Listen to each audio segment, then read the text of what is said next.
still the same person. Reverend Bill McDonald, in case you're wondering if you came to the right place. And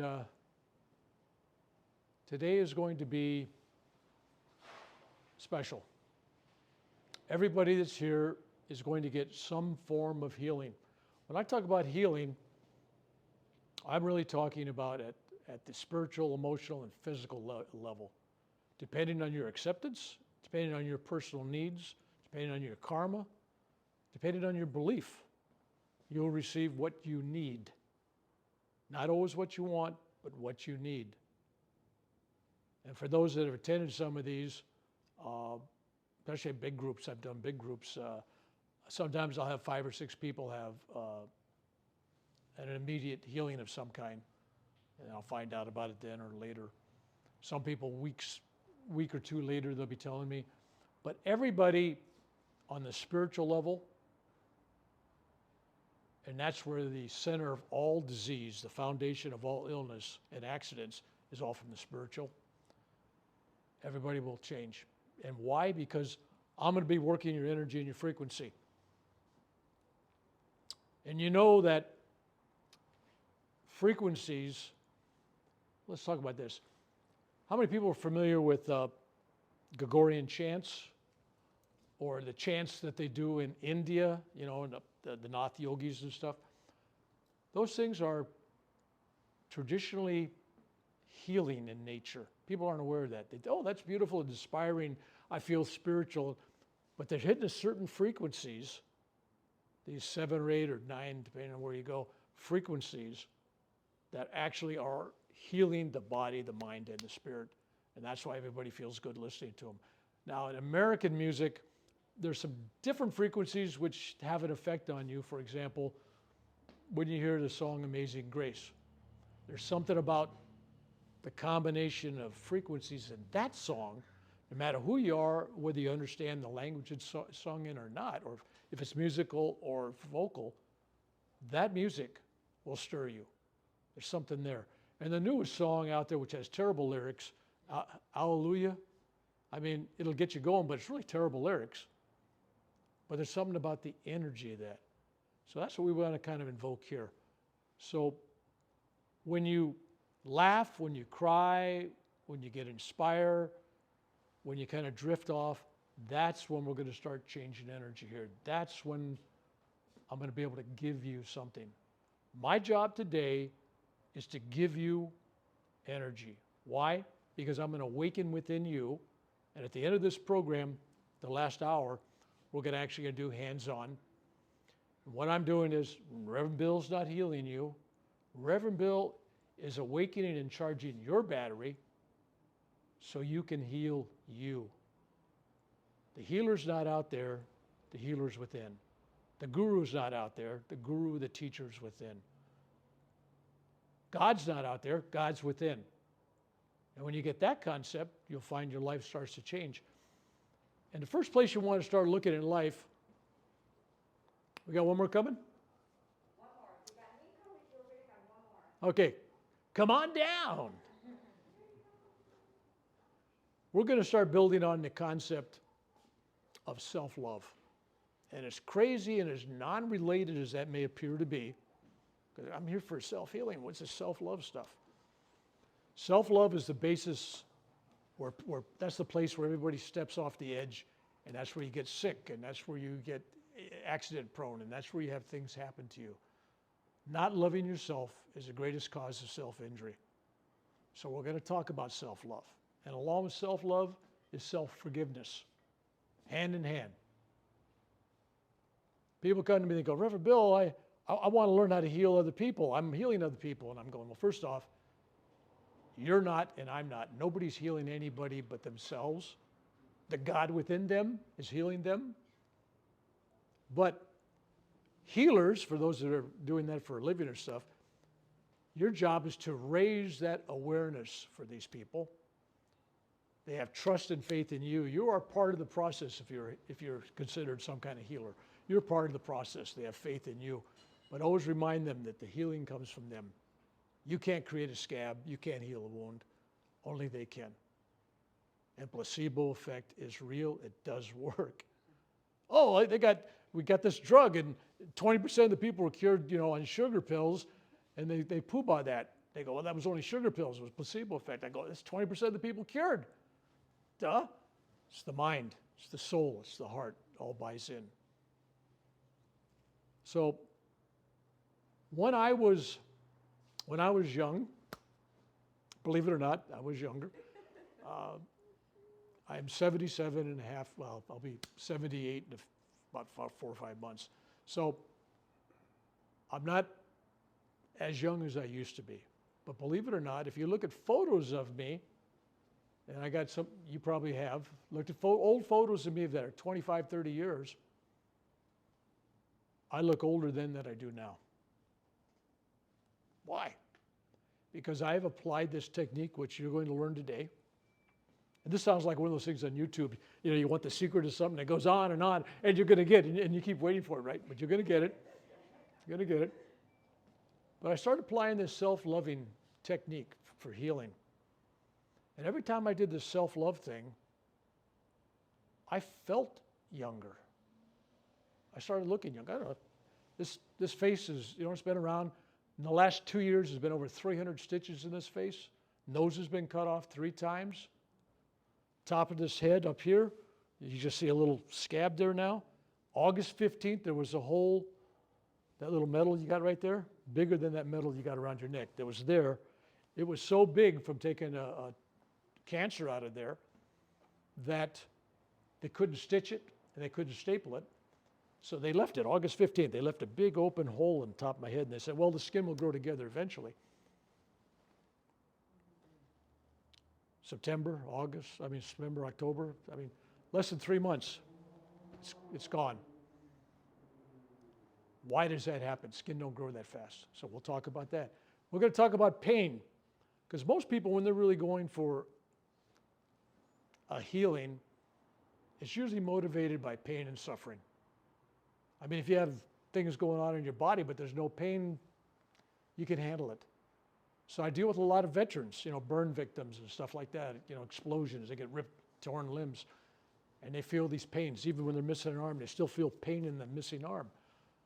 So we're going to talk about the mindset on pain. Because when you get a drug for pain, it doesn't do anything with the pain area, it just affects your brain, right? Well, you could do the same thing with your own mind, with your own belief. So when I was young, to go back to that, because I forget I was young myself once in a while, I was sick, so sick. How sick were you, Reverend Bill? Well, I was so sick that I was in the hospital for 1 year. I was taken away by the county, put in a county hospital, and I died the first night I was away from home. I had my first near-death experience at 8.5 years old. Now, I don't know if you know, how many people have had a near-death experience? All right, got some people, okay, you know what I'm talking about. So my experience, being 8.5 years old, I didn't have a life to review. You go back and let's take a look at how you treated all these people and and the consequences. Well, at 8.5 years old, I pulled my sister's ponytail and maybe teased a dog or something. But I had a 50-year preview of the next 5 decades that ended exactly 50 years later. And 50 years later, when I finally got to India for my first journey, I was 58 and a half. And almost on the same day, because I can't remember exactly, I would say it was the same day, but I have no data to show that it was the same day. I fell off a 30-foot cliff in the Himalayan mountains coming back from Babaji's cave and died on a rock down below and was revived by a cobra snake. That's another story, which probably won't interest you much. But so in between that, I started learning some things. When I got out of the hospital, I was in the hospital and I had no television, no radio, no record player, no smartphone or dumb phone, had no phone. Most of the time I was by myself all day long. all day long. Now, you talk about a long day in the hospital, and you can't get up, walk around, do nothing. So I remembered something from my mother's. She was taking lessons from Self-Realization Fellowship. That ring a bell to anybody, SRF? Okay. It's an organization that Paramahansa Yogananda founded in 1920. And they had lessons they sent out.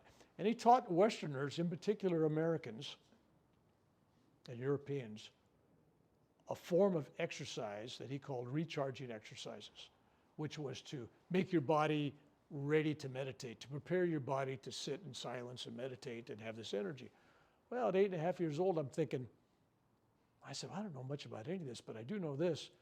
If he taught this great art of taking energy, imagining the energy coming into your crown chakra, and then, tension your body up again, I go, where's all that energy go?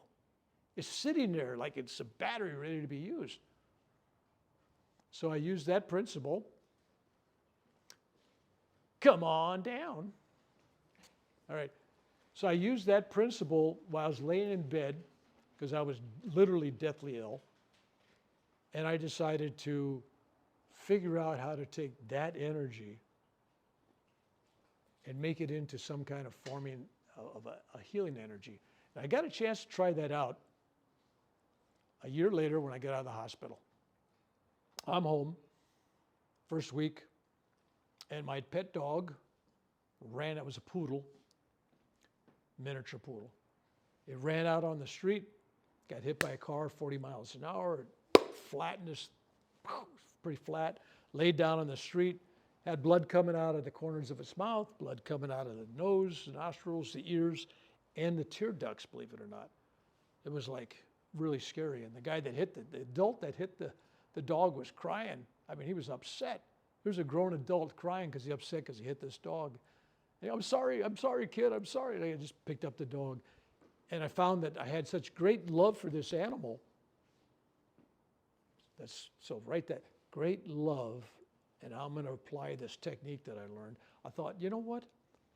Love and energy. That's the only tools I got to work with.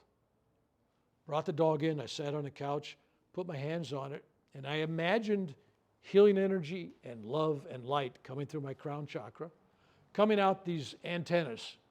That was what I called, these are my antennas, my fingers, right? I'm going to take that energy and I'm going to tighten up on that stuff, and I'm just going to kind of do this, kind of do that, right?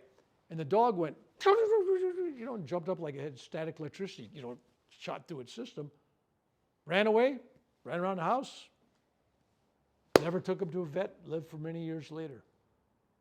And I thought, love and energy, using visualization, but more importantly, using the power of love. And I've used that same technique several times since then on people, birds, other dogs, children.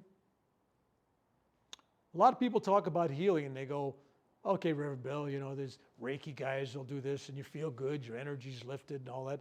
And I always ask them, I said, well, can they heal a broken knee? Can they heal broken teeth? Can they take somebody out of a coma? I've done all that using my technique, okay? And what I can do, you can do.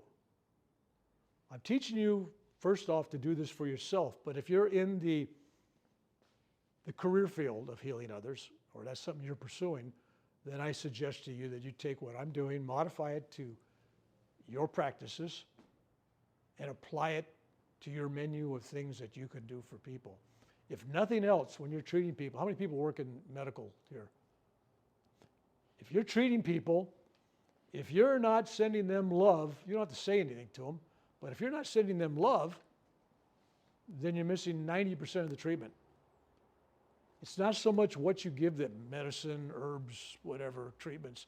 It's their belief in what you're doing. It's their belief in the power of your knowledge and your wisdom and what you're going to offer them. So it's you that is helping awaken that within them. Ultimately, it's them that heal them. That's why I call this class that you're getting self-healing, not Reverend Bill's, Reverend Bill, the revival here, Billy Love is coming to town. No, this is all about you. So I'm going to show you two techniques today.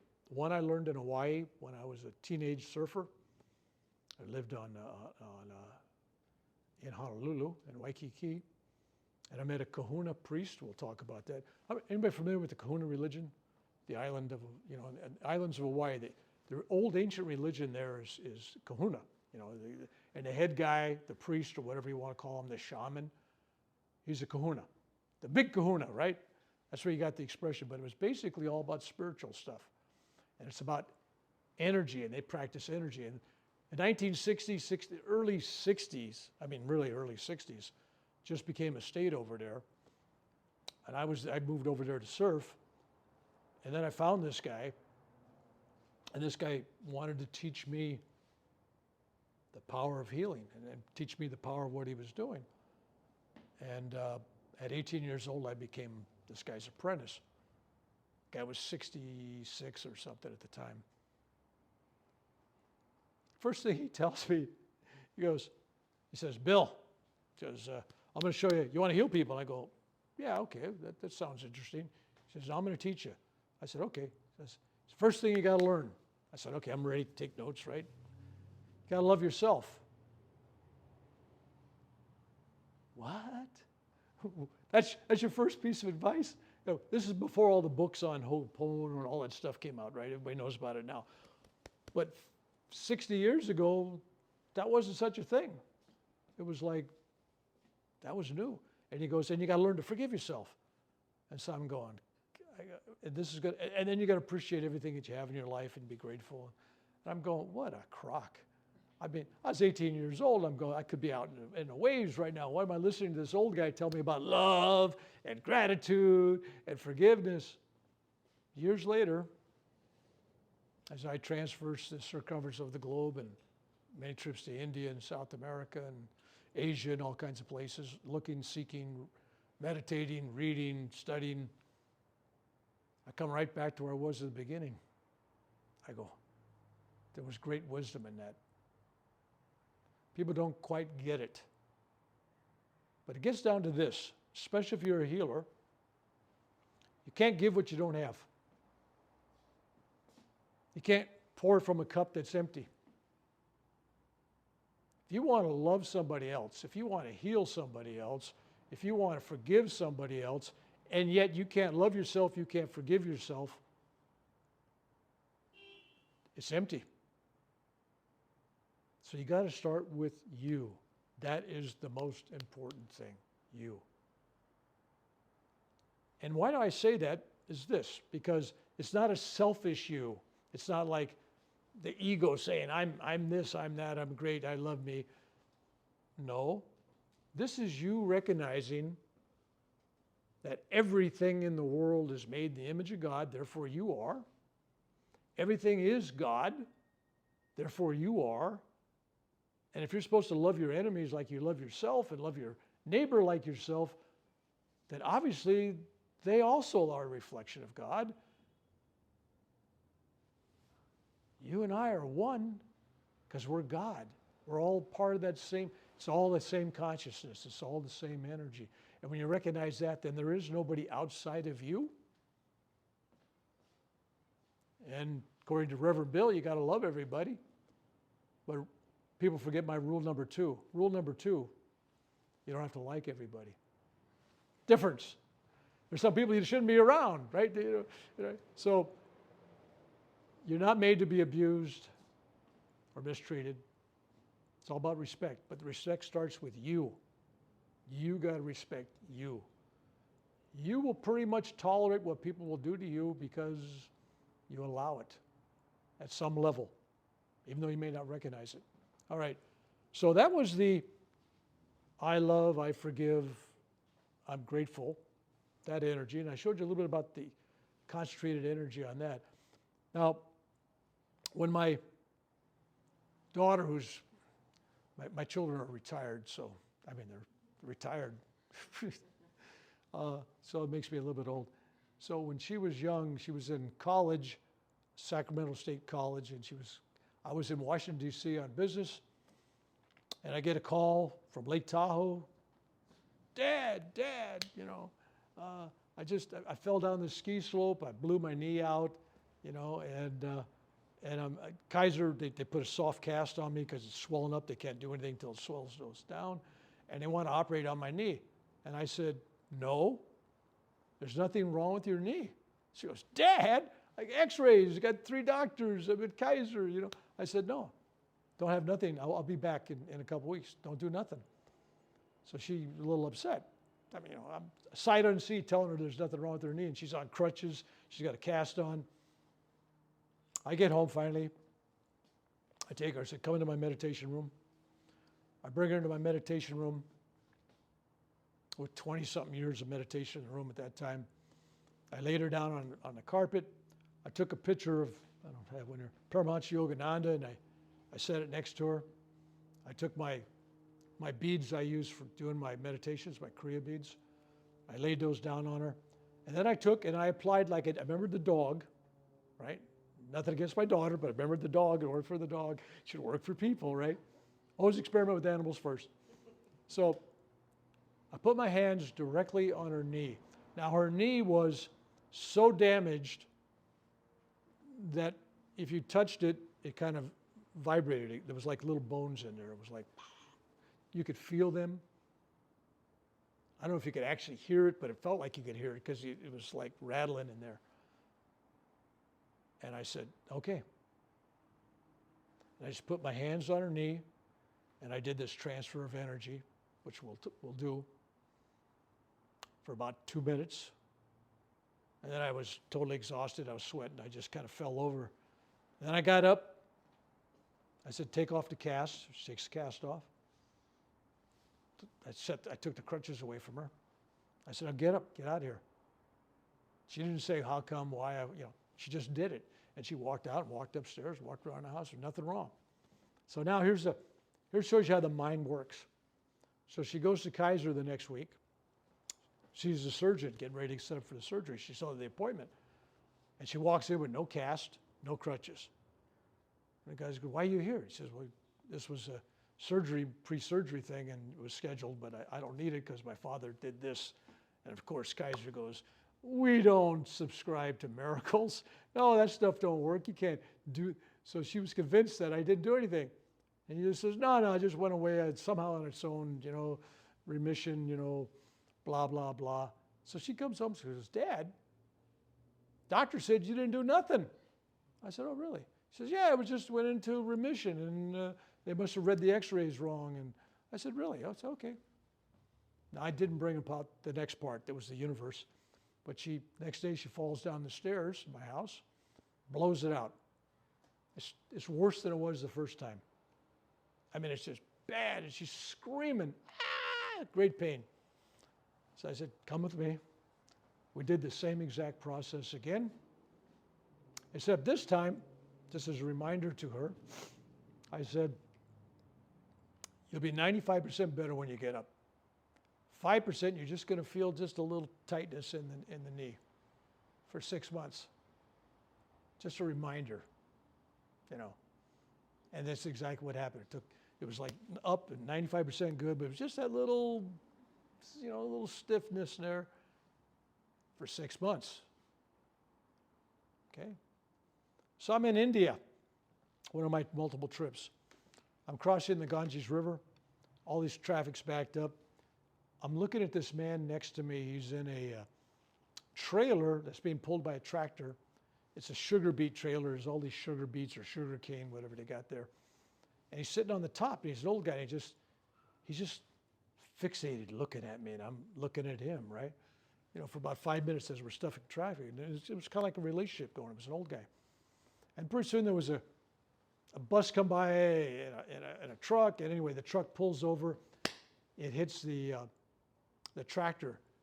It jackknifes, and this guy on top of the pile goes up in the air and lands on the back of his head. And all people gathered around India, a big crowd of people, right? And I get out of my car and I go over there. They go, oh, he's dead, he's dead. And everybody's walking away, he's dead, he's dead. He's laying there, and he's got no pulse. He's got no breath. And remember the dog? Bloody eyes, bloody mouth, bloody ears, bloody nose. And that's the exact thought I had. I said, well, I've been there. I've done this before. What's the difference? And I love this old guy. I mean, I really wanted to do something for him. So I just kind of held him. I took a bottle of water and I washed off his face. He's not looking, he's not seeing, he's not hearing. There is no pulse. There is no breath. For all practical purposes, he's dead. And I didn't even have to do a power thing with him. I love you. Babaji. Love this man. Love this man. I just call up to Babaji. When I talk to church groups, I usually say, I don't say anything, but to this group, you know who Babaji is. And then the eyes opened, blinked. A slight smile, and the guy just looks at me. I kind of, set him down, put something under his head. Love, just pure love, no energy, just pure love. Then I went to the hospital. My mother-in-law, my wife's mother, passed out in Catholic church on Sunday morning service on Easter Sunday morning. And she never regained her consciousness. And this was like 9 days later. And basically, there's nothing they can do. But we have to make a decision, if you've ever been there before, where you got somebody that's being kept alive artificially. And so we had to make up our mind, what would she want? Because she's never going to be the same. So she's unconscious. And my wife, so I go over to her, 9 days unconscious, not moving. And I go over to her and I do the visualizing the energy in her and in me, and I'm doing this hands on her. And she goes from a coma to sitting right up in bed, turning around and looking at me, and just kind of give me that nod, like, no, like, do what you got to do kind of look. Not a word, but it was that, like, do it. And then she just closed her eyes and then slowly laid back down. And she died about 2 days later. So then my neighbor, she had bone cancer. And she went to the hospital, and then she went into a coma. And she told me just before she went into a coma, she says, wow, this is like Christmas. It was December. It was like Christmas is like in a week. And her son was expecting their first child, and it was going to be her first grandchild. And the only thing she wanted in the whole world, she didn't care about dying, but she really wanted to see her first grandchild. And she wanted a picture with her son and the grandchild, and kind of like, that's all she wanted. I remember it. She told me that. So I go to the hospital. She's in ICU, and I pull my Reverend card. I'm her minister, so they let you in, right? In case you wonder, if you're a minister, you can get in ICU. It's no problem. That's one of my congregation. So I go in there, and the nurse is not looking. I do a hands-on on her, and she opens her eyes and she looks at me, and then she closes her eyes, and I left. That afternoon, she woke up, and they decided that she was dying. If she stayed there, she was going to be dead. If she went home, she'd be dead. So now that she was awake and could feed herself, and they let her go home in a wheelchair, like a few days before Christmas. So there she was. I go over her house, and I see her in a wheelchair holding her newborn grandson, getting a photo taken, and just the happiest I've ever seen in her entire life. It was still her time to go. You can't change somebody's death date. Sorry. She died right after the New Year's. But she had that couple weeks at home with her child, with the grandchild. So that was pulling people out of comas with energy and love. Then I started having, I've had quadruple bypass surgery, open heart surgeries. I got 8 stents. I've had 12 major heart attacks and probably about 30 minor ones. Cirrhosis of the liver, congestive heart failure, the list goes on. I mean, I shouldn't be here, but I am. And I feel pretty good when I'm here. Doesn't bother me. But in the last 2 years, 2.5 years, I had 15 surgeries on my face, including amputations of the entire nose.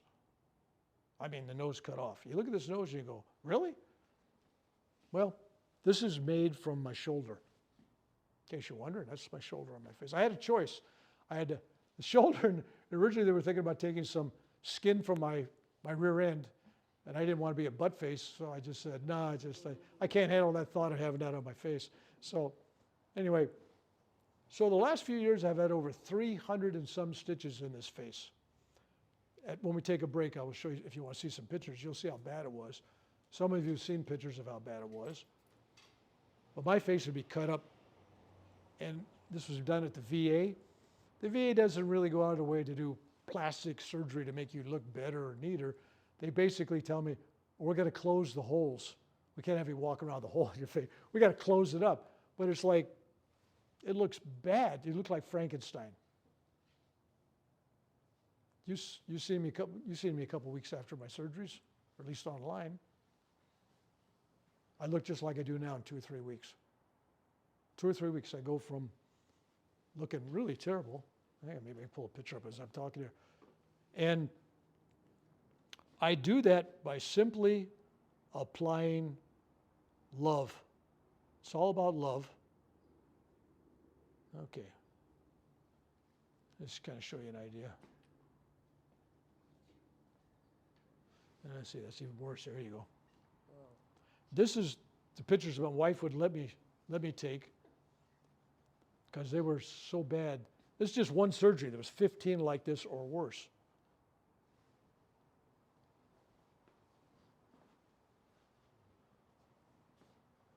All right, so when I'm telling you that I had surgery on my face, I want you to realize I had surgery on my face. I mean, it was not great. And I probably make it sound a lot more fun than it really was, but guarantee it was not. And when you go in and you get surgery done, like, let's see, last year, it was last year sometime, one of my surgeries last year, they go, you know, Mr. McDonald, you got 2 tumors under your orbital sockets, and we don't know if the little feet, the little growths that come out of them, we don't know if the cancer's grown into the eyes. So when we have the surgery tomorrow, we might have to make a decision to cut your eyes out. I said, okay. I meant just exactly like that. Okay. I said, maybe I better have my wife come in case I need a ride home. That was it. That's okay, I better have a ride home in case I can't see so good. I said, one eye I can handle, I can get a patch. 2 eyes, I can get 2 eye patches, but I didn't figure out how I could drive with 2 eye patches, so it wasn't going to work. So that's what I was going through. And when I finished those surgeries, if you ever had your nose cut off, anybody here have the nose ever cut off? Somebody had part of their nose cut off. All right. So you know what I'm talking about. They burn the skin, they got to cauterize it. And then they eventually end up stitching it up. So you got stitches and you got burns. So when all the local anesthesia is off from the little shots they gave you, it feels like your face is being held on a barbecue stove. It's like on a grill. It's like a hamburger sizzling. And it's painful. And they'd offer me these big bottles of, if I took all the pain pills I was prescribed, I'd be an addict.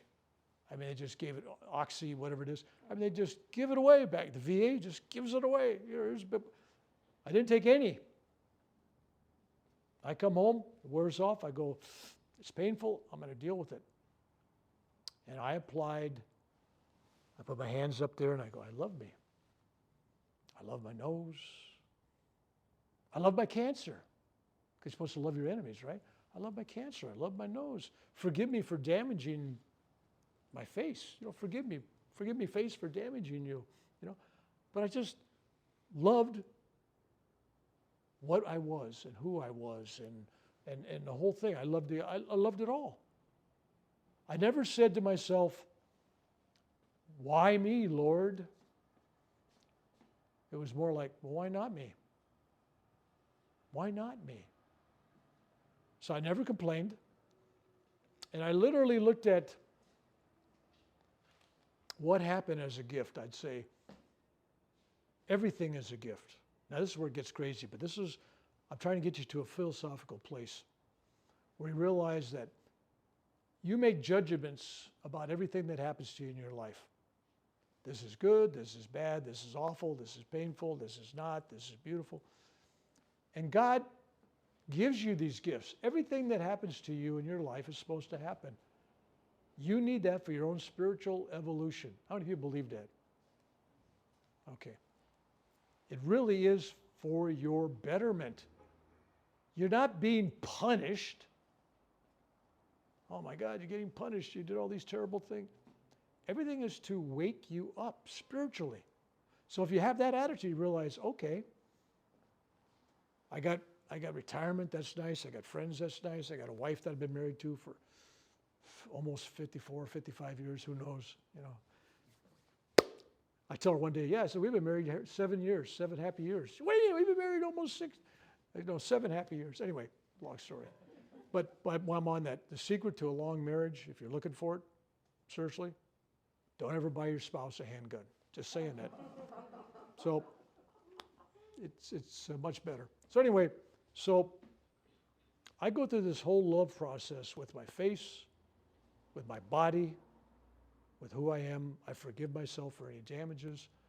But I take a look at what gift was I given? I mean, I got my face totaled up. Not once, not twice, not 3, 15 times in 2 years, just like that, or worse. Plus, years before that, I had a buzz saw, you know, a little circular saw, cut this top of the head off a couple times for cancer in the skull. And the nose was cut off one time before that, 10 years before that. So the list goes on and on. It's just a gift cancer is a gift that just keeps giving. You know, it just loves to give. So I said, okay, I'm going to look at this as a gift. So what's the gift? You are the gift. And let me explain that. I went through that, and I had to learn how to handle all this that happened to me so I could find a way not to use yoga magic, which I used to, just yoga, boom, it's done. I had to use real world stuff that an average normal person I could teach to do. And if they really listened to me and they're really open-hearted, that they could do the same thing. So I went through all these things and discovered not only could I get rid of pain, and I'll talk about how I heal teeth on that, how you get rid of pain, but I also promoted the healing of that skin, that organ, that tissue, whatever it was. We're not talking about prevention, that's diet, karma, environment, all kinds of stuff. Just talking about things happen. So there we were, and I said, I went through all that suffering and pain. How could I take that and gift that to the world? And it was like, learn how to handle it. And then when you learn how to handle it, then give that information to others, teach them. And that's what I've been doing now for a while. About a year and a half ago, I woke up one day right after COVID was pretty died down, and I had a dream, and the dream was go out next 3 years, go out, teach, do workshops. And I set up a workshop in Santa Cruz. I don't know if anybody here was at that Santa Cruz workshop. I guess not. And I went there, no outline, no script, no program.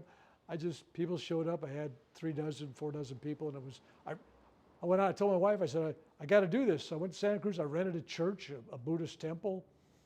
I had to pay almost $500 for insurance for the day, plus, through $300, maybe it was almost $400 an hour for the building. I mean, I was in this thing heavy debt, right? My wife goes, and you're doing this at how much cost? I said, I'm giving it away free. She goes, you're nuts. Well, of course I'm nuts. But people came forth and took care of me, and I broke even, so that was a good thing. But I learned something, and I learned something every event that I've done. And I went to India this year. I don't know if they've followed me on that, but I was in India for a month. They flew me over, and they would post on the Facebook over there, Reverend Bill is going to be speaking, giving a free workshop at the Mumbai Municipal Auditorium or something, right? 5 minutes, People calling, take it down, take it down. We're already past the number of people that can fit in the building. 5 minutes. India is so hungry. You think they would know. I mean, I basically take the knowledge that I've learned there and dummified it down and westernized it, and I'm giving them pablum back, and they go, oh, this is great stuff. And I go, it's your stuff. I just took away all the mantras, the foreign words, the gods, all that stuff. I just made it about love. And that, if you take the essence of all great religions, what were they really trying to accomplish? And if they weren't, then shame on them. But all the great religions should just be teaching, how do you love? How do you love? And you wonder when you look at the world with all the religious groups fighting each other, even in this country, we're better than you, we got the only answer. We're the only ones, you know. Knock on the door, hey, no, we're it. Here, whatever you're doing is wrong. You're going to go to hell. Well, you know what? If you got love for your fellow man, for yourself, for others, you're practicing the greatest religion of all. Because to me, you could say God is this great guy up there in the sky, or woman, or whatever. He's Jesus, he's Buddha, whatever you want. It doesn't matter. God don't care. To me, God is love. And we're made in the essence of God. Everything's made in God's image. Well, if I believe God's love, then everything's made in love. It's all about love. And if I'm wrong, who's hurt? In the end, it's just about love. The real secret is you can't give away more than you give yourself. And what do I mean? For those that are giving and caring for others, doing good deeds, doing the work you're doing with youth, all this kind of stuff, as unselfish as you try to be, because you're doing it for the right reasons, you're not there, there's no way in the world you don't feel better. When you help somebody and you really know that what you did, helped somebody, that love comes back at you. You can't give away more love than you get back. You'll never end it. The cup will never go empty. It just keeps overfilling. And by the same token, anger, hate, unforgiveness, resentment will kill you. Because it's exactly what you get back, and worse. I always ask people in a group, I said, how do you know that I'm on the spiritual path? I always ask people, Reverend Bill, how do I know I'm on the spiritual path? I mean, is this what is going on here? I said, well, if you're truly on the spiritual path, you check these things off. Number one, if you had a crappy childhood and you weren't necessarily getting all the loves and kisses and the hugs you needed or understanding, then you're probably more than likely on the right track now, right? And if you've been homeless or economically having bad times, or people don't love and understand you and you're having trouble in life, check another one. You're on the right path. It's terrible to say, but if you're on the spiritual path, all these karmic things are coming at you for you to get rid of it. Get rid of it. But if you had a childhood that lacked a great deal of understanding and appreciation for you as a child, join the club. Nothing wrong. It's normal. Your parents didn't go to college to learn how to be a parent. Obviously, you didn't either. Your kids probably think, whatever they think of you. That's the nature.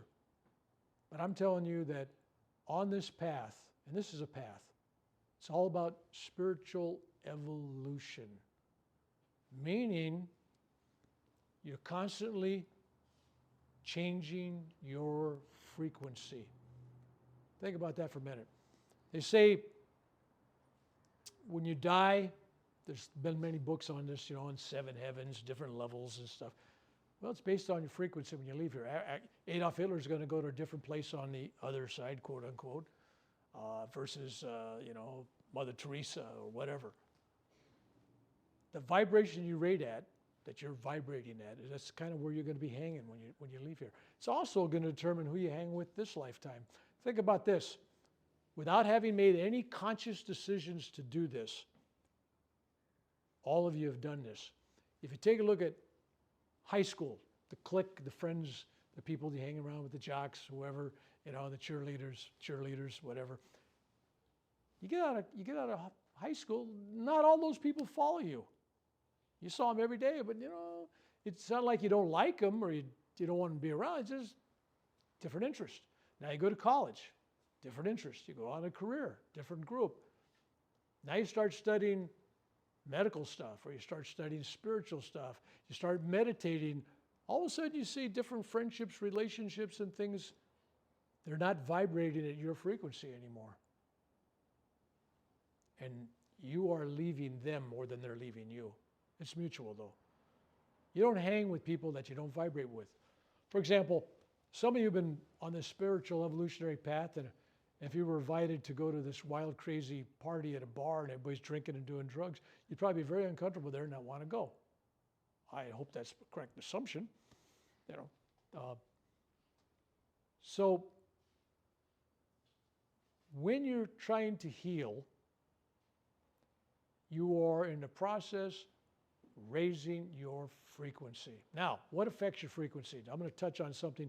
And you can say, well, I got dietitians, I've read books on health, and okay, great, take all your own choices. But I'm telling you this, I'll tell you what affects your vibration and your frequency, okay? Things that make it more positive and more powerful.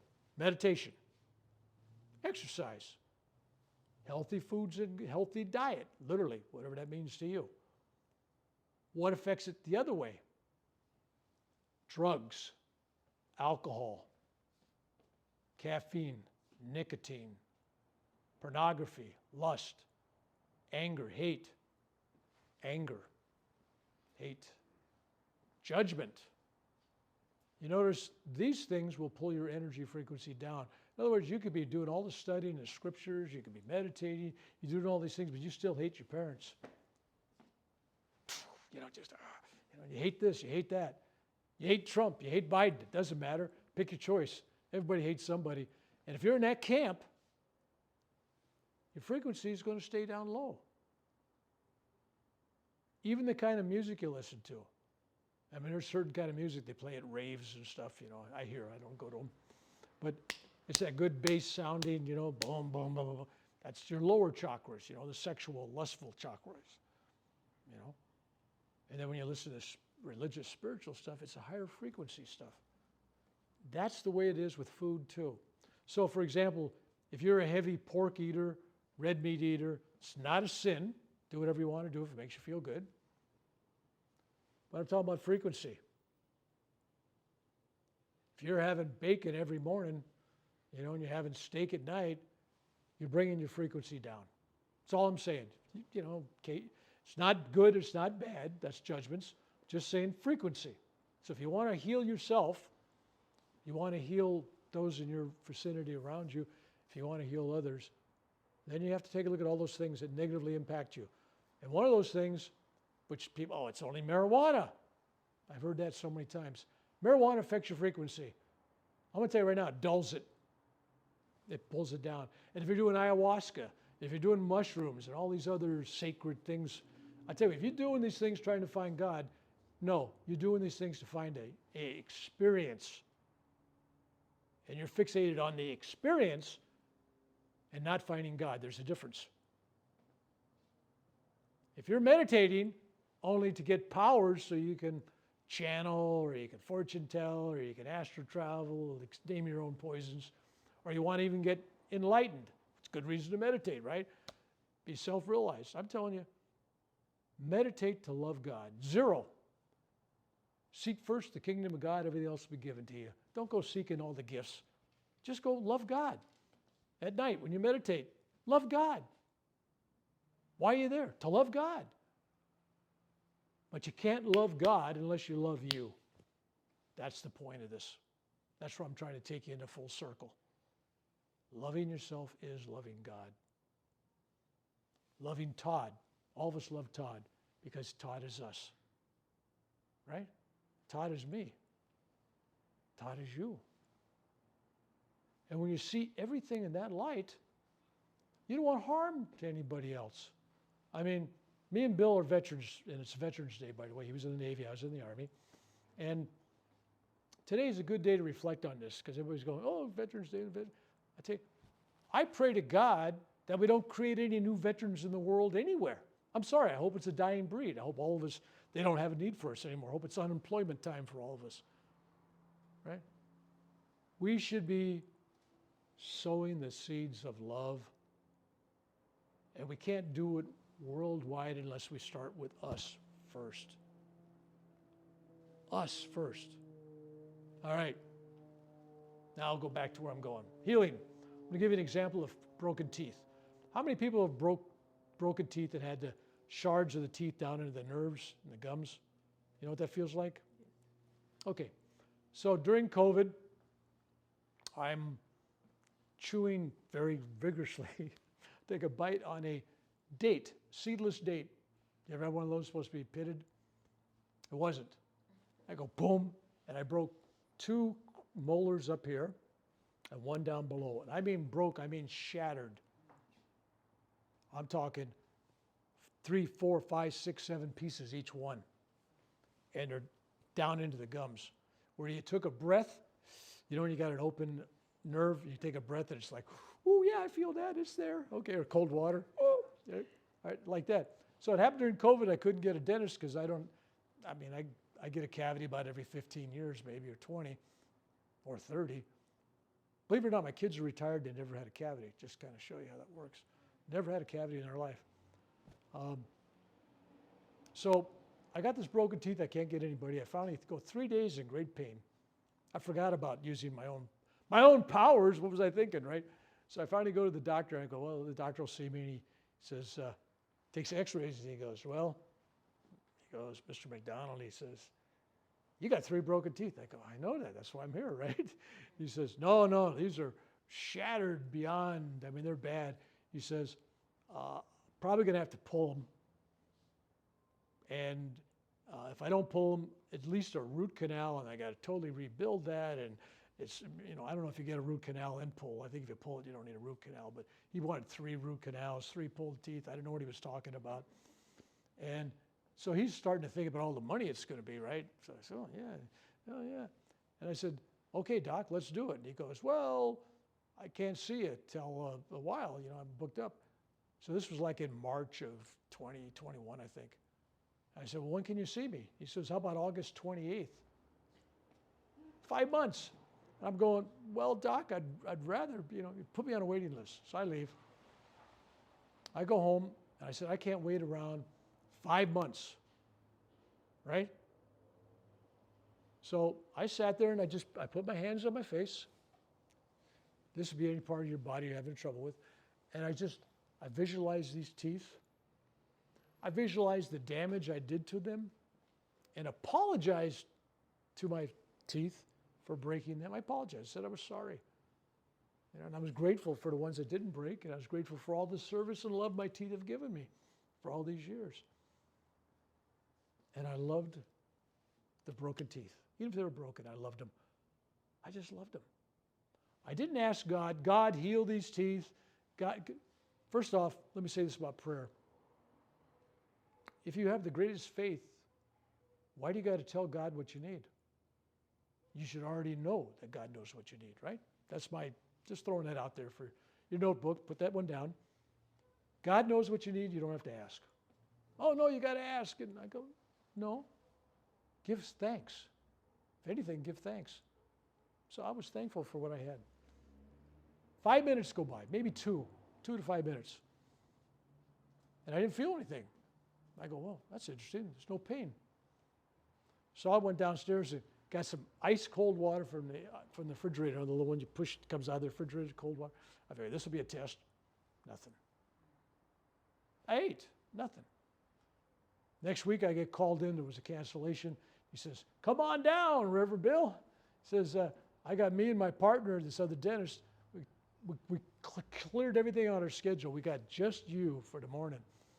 And we're going to, pull teeth, and my partner's probably going to do the gum stuff, whatever you got to do. And we're ready for you. I said, okay. He says, and make sure you got money. Of course, right? It's America. So I show up. He looks at the x-rays. He tells me how bad it is. Root canal. Oh, yeah, probably, yeah. Go in there. 40 minutes go by. He's done, the first guy. And he goes, well, I'm sorry, Mr. McDonald. I said, about what? He says, you don't need a root canal. Oh, okay, good. I didn't pull any teeth. I said, well, that's even better. He says, I didn't put any crown molars in, the little caps. He said, I didn't put those caps in. I said, well, that's nice.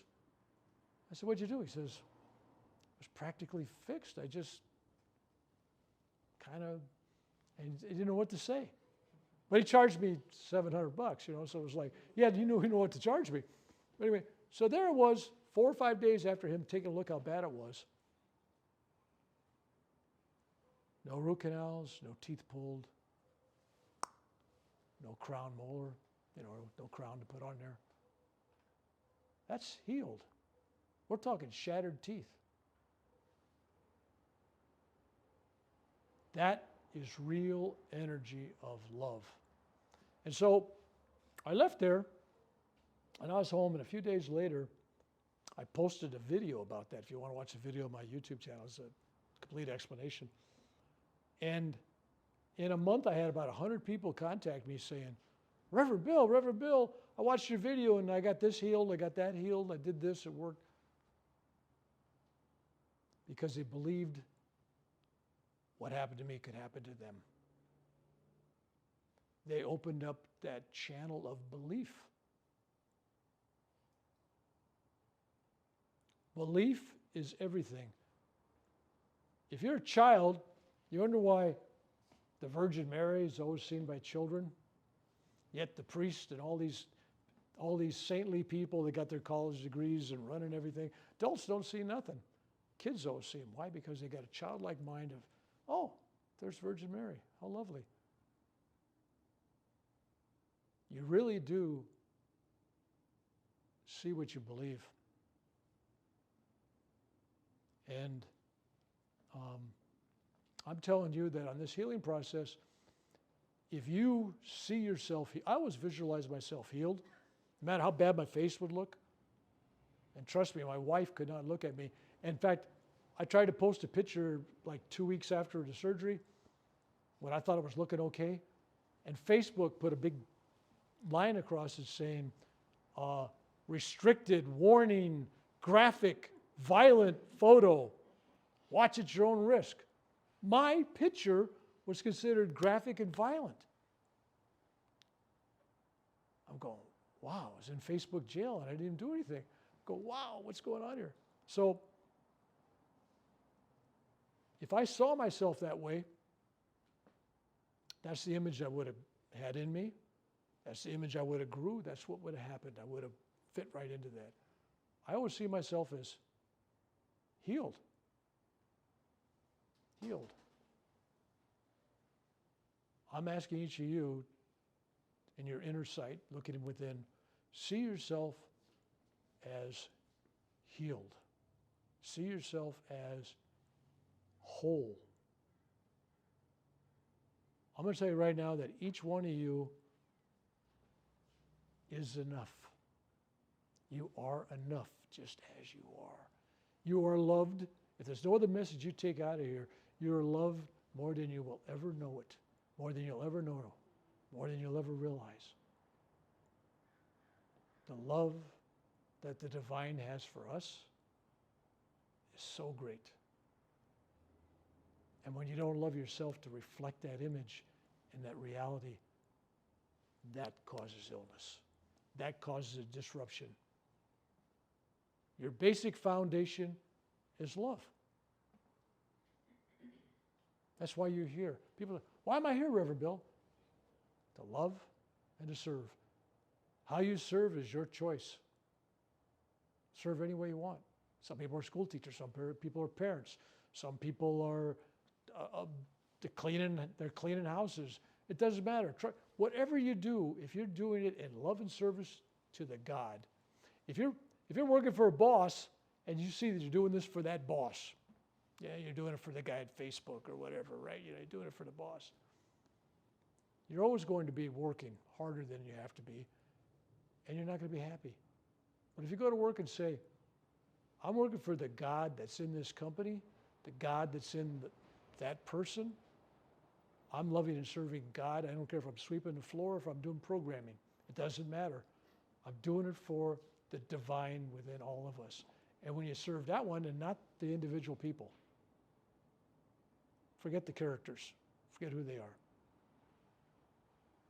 You'll find joy. There was a book put out back, I think, about 1500, 1600. I don't know the year it was published. Paramahansa Yogananda used to recommend people read it.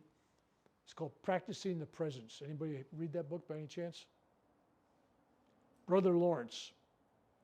It's by Brother Lawrence. It's called Practicing the Presence. It was a Catholic monk. He was in a monastery, and the abbot had all these priests and monks and stuff. I don't know what order it was. Could have been Franciscans or something. Anyway, but they had this one guy they considered kind of the dumb guy, right? He'd clean the toilets, he'd pull the weeds in the garden, he'd prepare the food, he'd clean the place, he'd dust. And he'd be doing all this stuff while they'd be doing religious services. They'd be having a mass, and they'd be lighting candles and incense. They're doing all these things, and he'd just be doing all this manual stuff. So this abbot had been there 17 years, and he finally couldn't take it anymore. He brought this guy in, and he sits Brother Lawrence down. He says, Brother Lawrence, he says, how come we don't invite you to any spiritual things? You're ignored. We work you. You got demeaning work. You're doing all this stuff. And yet, in 17 years here, I've discovered you're the only one that's happy. What do we miss? What are you doing that we're not? And that's where he tells them about practicing the presence, meaning the presence of God. In other words, he looked at every task he did. I'm sweeping the floor for Jesus. I'm cleaning the toilet for God. I'm pulling weeds for God. Jesus is with me when I'm cooking. Is this good enough food for you, Jesus? That's how he did. So he told the abbot, he says, when you guys go to a ceremony, you think about God. And you do the ceremony. When the ceremony's over, you don't think about God. He says, to me, everything I do, I'm immersed in the presence of the divine, no matter what I'm doing. So therefore, I don't need any special time or place. I don't need to go to the altar. I don't need to go to the chapel. I don't need no stained glasses in my kitchen. It's in my heart. And I'm telling you right now, that is the secret of all healing, is to practice that presence. In other words, live your life for the one. We are the one. Realize that. But live it for, it's all about love. That's the secret. Okay, so 2 methods of healing. Self-healing, touch your body, wherever you're hurting. If you can't touch that body part, it might be an internal organ or something, you touch the outside, or you can just sit there and visualize it. Visualization is a very powerful tool. Most people underestimate it. Oh, you're just imagining. No. If you think about the Olympic teams, you were close to an Olympian, you were an ice skater. Did you ever practice visualizing when you're ice skating? Yeah. Why do they do that? Because you're practicing in your mind. So they had swim team, they had skaters, divers, all these people visualizing, doing all these right things to make something happen.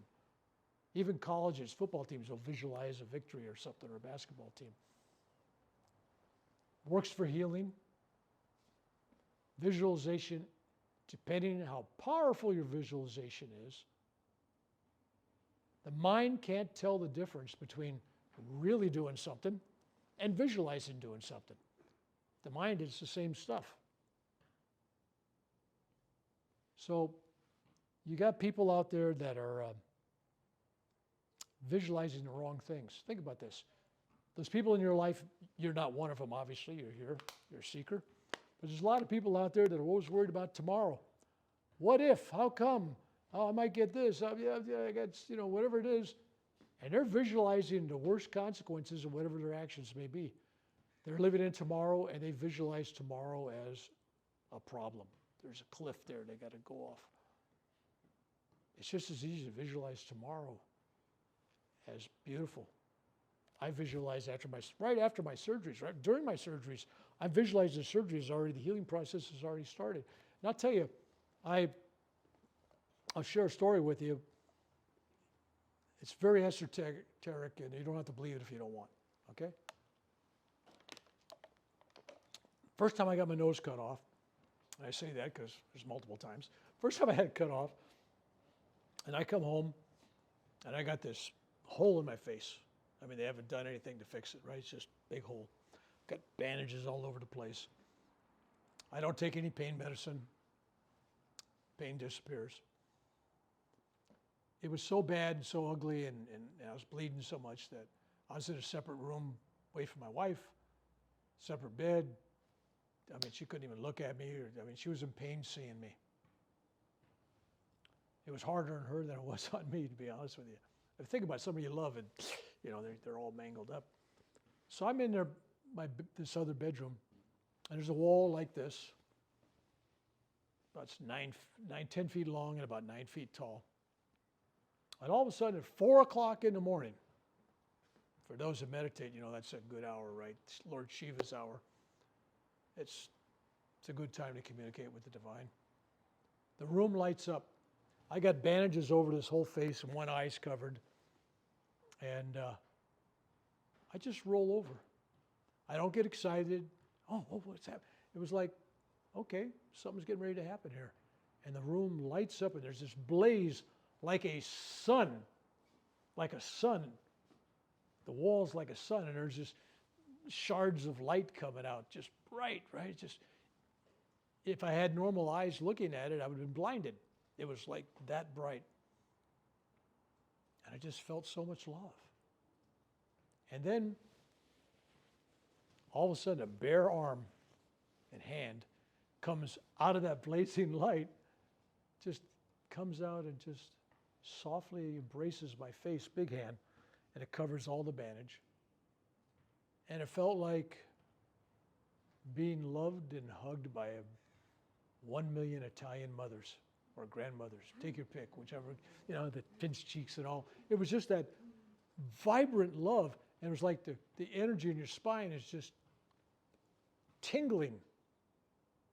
It was just percolating. If you were a coffee pot, it would just be, boom, it's going, right?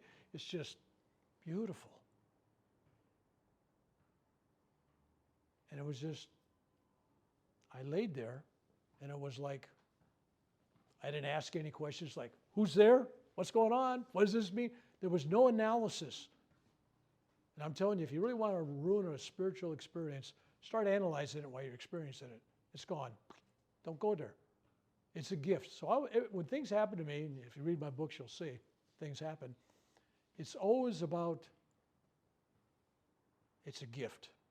So this gift comes to you, just accept it with grace. It's like the old stories when you reach samadhi, those of us that, okay, some people here have, all right, good. So when you reach samadhi, you don't go run into your guru, teacher, or somebody and say, hey, guru, you get all excited, and the guru just goes, go sweep the porch, fetch wood, get some water, right? In other words, don't get excited about these things. These things happen. So there's this thing happening, and I just felt really wonderful. I don't know if it lasted 2 minutes or 2 hours. But I got up later that morning. I had to go get, quote unquote, plastic surgery. Now they're going to put something on my nose to make it, cover the hole. I went there, and the surgeon talked to my wife, and he told my wife, he says, he had a picture of my face with the hole in it and everything, a real bad looking picture. But he had it on graph paper. And he tried to explain to my wife, he says, well, I'm going to cut here. I'm going to cut the forehead in a triangle. I'm going to bring it down to here. I'm going to rip off all the skin there, and I'm going to sew it onto the nose, take pieces of the ear, put in there to fill in the spots. And then when that grows together, then we come back, then we cut that hump, and then we start working on getting skin to cover that eventually. And then we have another 3-4 operations. And he says, I've done this for 31 years. Nope, don't worry about it. So my wife's expecting me to come out and have my forehead gone and this big hump, look like an elephant for a while. So I come out in a wheelchair after the surgery, and she goes, where's the surgeon? And I think, oh my God, it must be worse than I thought, right? So he comes out and he goes, You didn't do what you said you were going to do. I don't know what's going on yet. And he goes, he says, it's a funny thing. And she's looking, she says, well, you didn't cut his forehead. You didn't do that. He says, yeah, well, let me tell you about that. He said, I've been doing this for 31 years. And for 31 years, I'm the boss. I'm the surgeon, right? I've done it the same exact way. And I spent 2 hours grafting that out and planning that surgery. But when I got in there, I had this inspiration. I don't know where it came, but I had this inspiration to cut your shoulder and to do something totally different I've never done before, ever, in 31 years of surgery.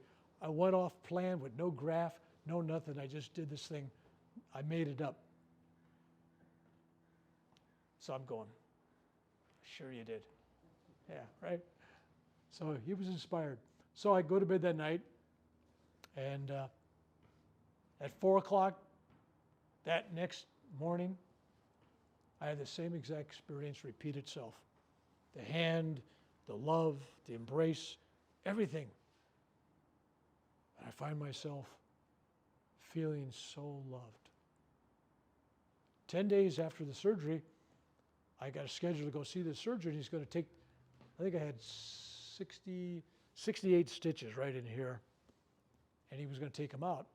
So I go there, and all of a sudden he's cussing and swearing and mumbling, and I go, what's wrong? He goes, damn stitches. He says, I don't know how it happened, but new skin. Now you're a doctor. Tell me, how fast does skin grow? Slow, right? Hair maybe, right? 10 days, skin had grown over all the stitches on my face, where he had to actually cut to get to the stitches to take them out. Skin had grown over from the transplant. It grew over the entire nose. 10 days. Now, what's the odds on that? So I go to a wedding a few days later. I had canceled the wedding, but I said, well, good enough, because with an eye patch, it looked pretty cool. In fact, the eye patch I didn't have to wear, but it looked cool anyway. So I wore it for a couple of weeks. Until my wife says, you're wearing it on the wrong eye. Oh, okay. But it looks, for those people who've seen my eye patch, it looks cool. Looked like Raider or something. Anyway, so I go to this wedding in Napa, and there's this guru there, and he's sitting at a table, and he calls me over to sit in this group. There's like 9 people from the ashram there. And he says, Neil. I go, yeah. I'm trying to keep low profile. And he goes, that experience you had the other night, he says, it wasn't a dream. It wasn't a vision. It really happened. Well, it's not a dream, it's not a vision. What's real, that's real, hand coming out of a wall. Okay.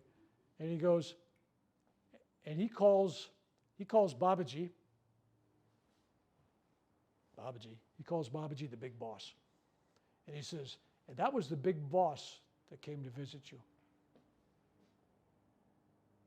And then he made me tell everybody what happened. Because it was a story I was never going to share, because it was so sacred. It was like sacred, and nobody's going to believe you, right? Yeah, sure, yeah, biblical thing comes out of that. But this guy knew, and then he tells me to tell. So I added that story to my books, if you want to read it in my books. But anyway, so divine intervention happens at a lot of levels. But it's when you're ready. And it's not just because it happens to me. It happens to me because I always believe everything. I'm not a doubting Thomas. I never believed in Santa Claus because he never brought any gifts. I never believed in the Easter Bunny or the Tooth Fairy. I really didn't. But I always believed in angels. And I've always believed in the divine masters. So whatever you believe in, if you believe it's strong enough, it will manifest in your life. But don't go chasing. I meet people, I want to meet Babaji. What I got to do? No. That's not how it works. Your job is just to love God. So love your body. Love you. And be at peace. All right. This group, the energy is just really kicking right now. So this is good. So normally I tell about 10 more stories and give more explanations about stuff, but I'm telling you, let's go right straight to the skinny. I'm going to show you, number one, how to heal yourself. I'll just review that again.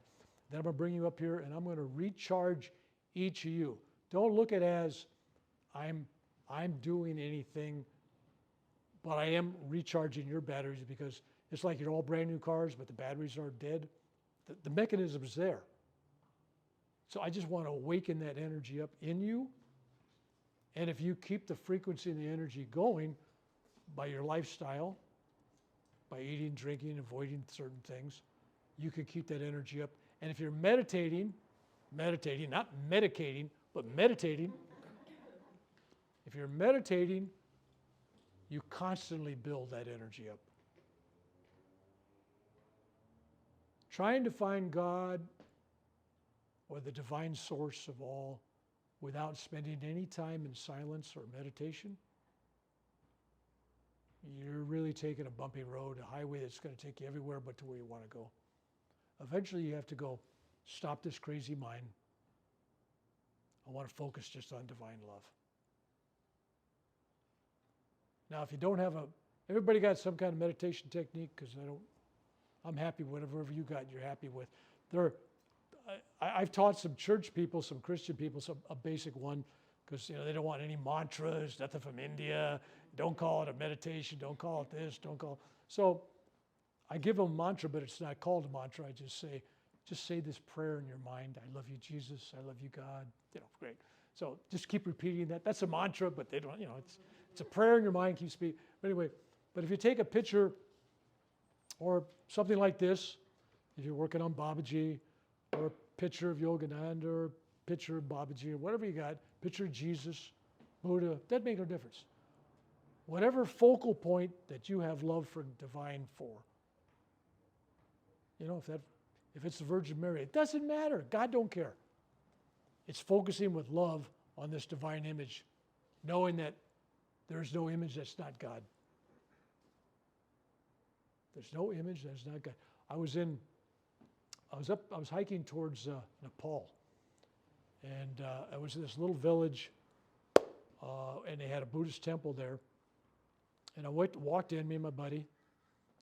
Beautiful floors, just nice wood floors.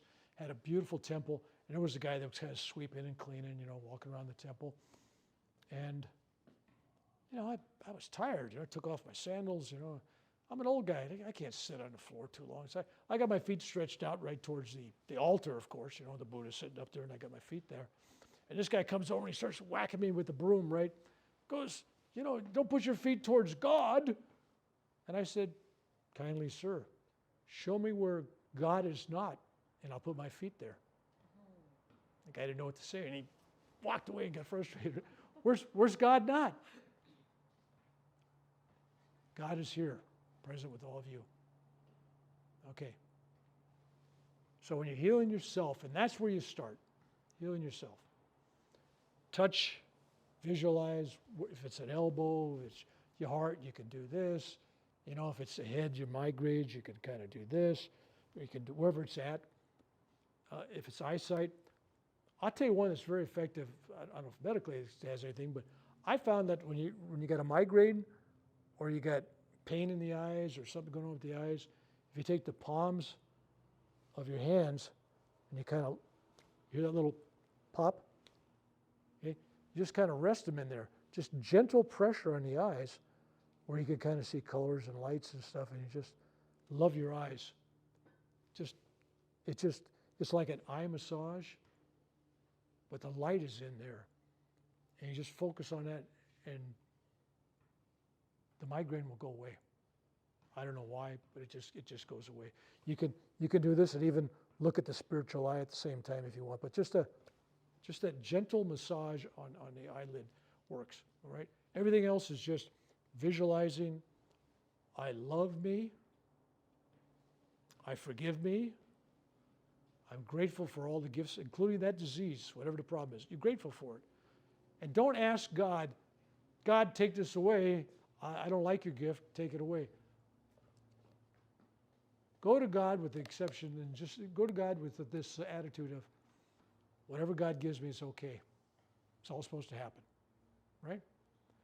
I'm supposed to learn something from that. And if nothing else, you're burning karma. You take away this disease, the divine saying, now where do you want to burn that karma? You want to have a relationship problem? You want a divorce? How do you want to burn that karma up? Not you taking away this disease, right? So always leave it up to the divine. Go to the divine. What do I need? What do I need, God? What do I need? Just what do I need? But I'm telling you all today, we're going to work on spiritual, physical, and emotional. Let God determine the need. Don't direct it. When you're doing it for yourself, you can direct it a little if you want. And then when it comes to other people, when you're getting ready to help other people, and I'll show you the second technique for helping other people, keep in mind, unless you're a professional and that's your job, because that's kind of like they're ordained to do this, and they're helping people. A lot of people want to help everybody, but unless you're getting a spiritual, go ahead and do it, you're also interfering with their destiny, their karma. So just be careful of that. You know, it may be the right thing to do, it may not be. And I say that in caution because this one village I went to in the Himalayas, they were talking about the local guru there, who this town drunk came to him and said, says, hey, guru, you got to help me. I'll become a devotee. I'll donate money. I'll do all these things. I'll become the most devoted guy. I got 6 months to live. I got this bad cancer. In 6 months, I'll be dead.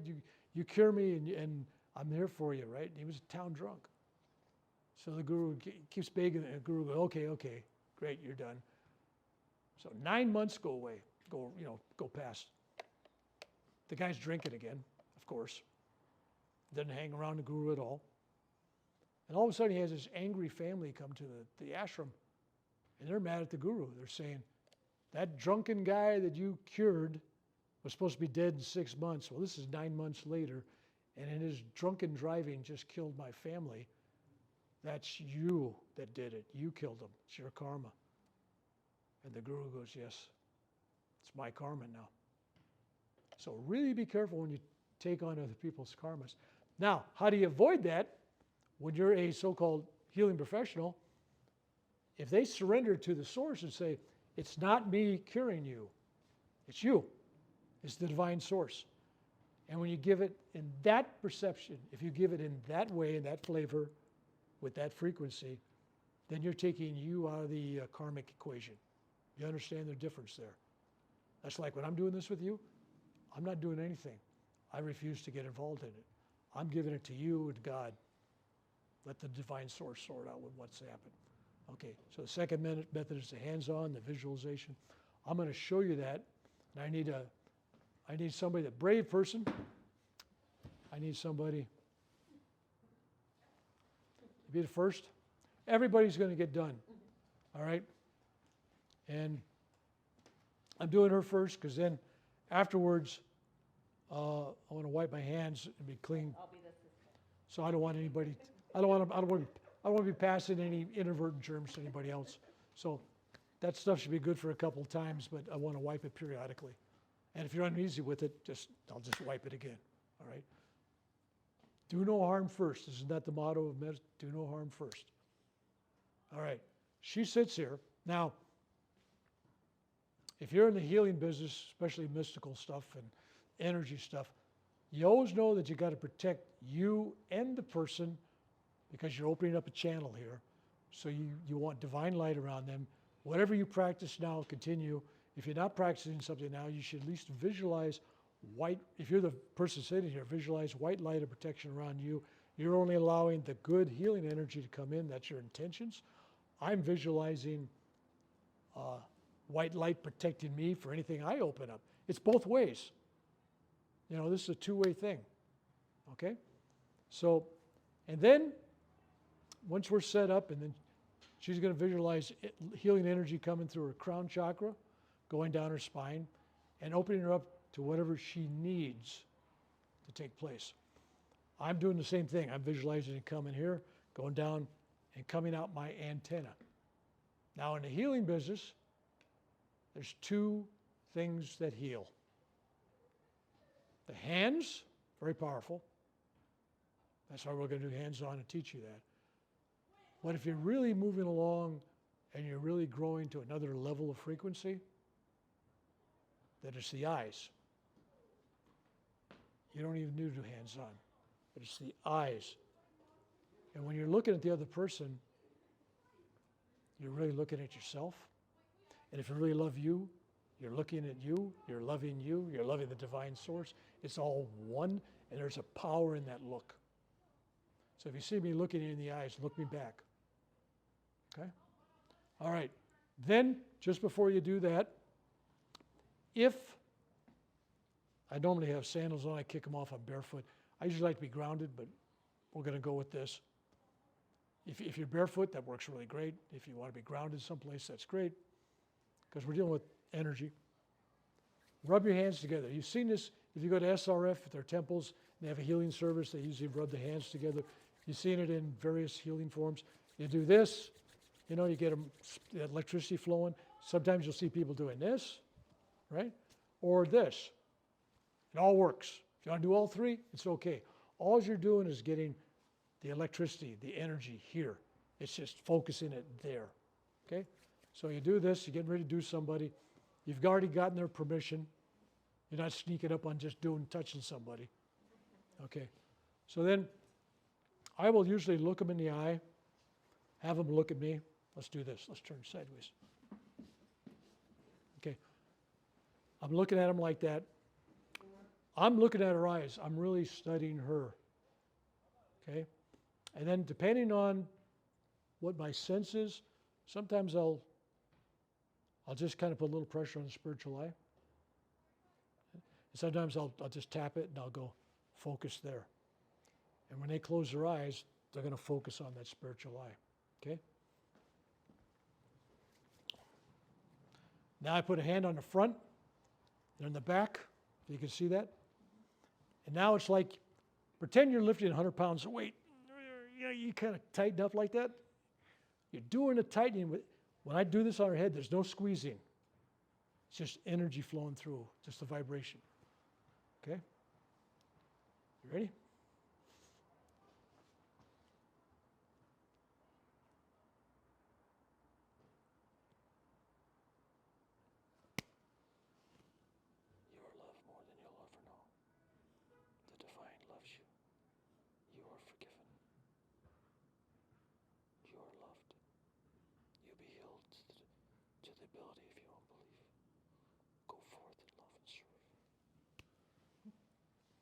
And then I usually say something to them.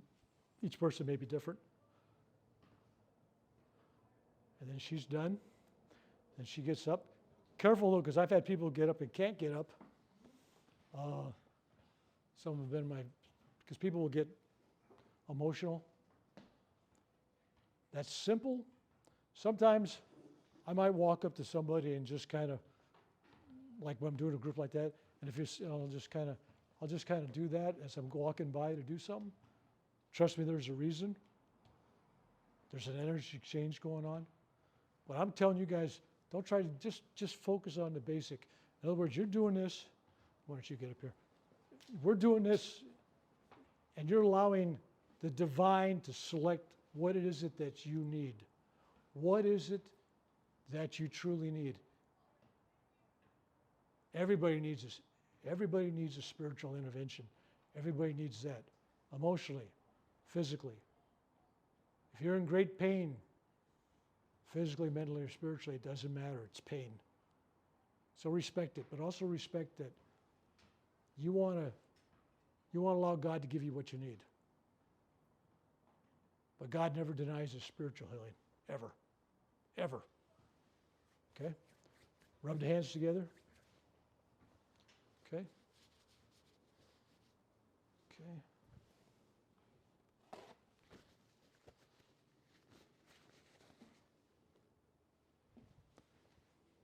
All right, you're visualizing protection. I'm visualizing protection. Now, sometimes if they got something like this, excuse me, I'll take this and I'll just give it a little energy because I notice they're wearing it. And if you're going to wear that next to your skin for the next few weeks, that'll just help boost what's happening inside? Okay, just wear that inside later. All right. Focus here.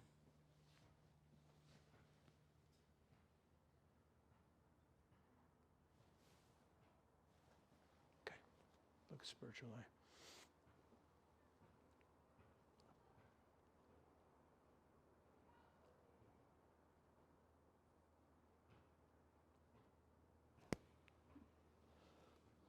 You are loved more than you'll ever know. You are forgiven. You are enough. You've always been enough. You'll be healed to the degree of your own belief.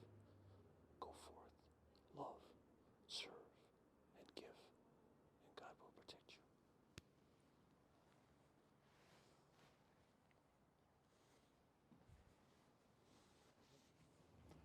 I want you to kind of absorb that energy. I want you to feel it to the degree of your own faith, to the degree of your own ability. You'll absorb it. I'm just priming it today. Meditation, prayer, wholesome thoughts and activities will nurture it and raise the level. So protect it. All of you now have a bond. This group, there's a certain oneness with each group. Kind of think about this like a spiritual family. For a moment in time and space, since it's all now, we've united, we've been together. I've touched and shared my energy with all of you, as you did with me. It's a two-way thing. Now, to charge me up, put your hands out, and I want you to focus on sending me love, me light, me energy, and chant Om 3 times. Om.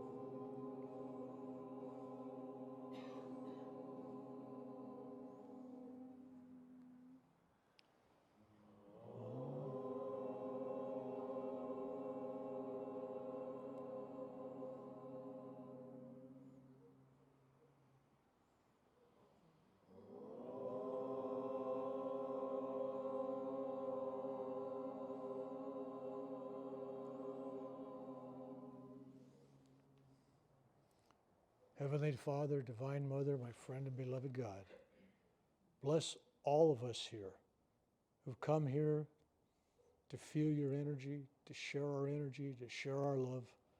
Teach us to love even deeper. Teach us to love our enemies, our neighbors, our friends, our family. Let us see your divine light residing in all. Bless us on our spiritual journey. Amen.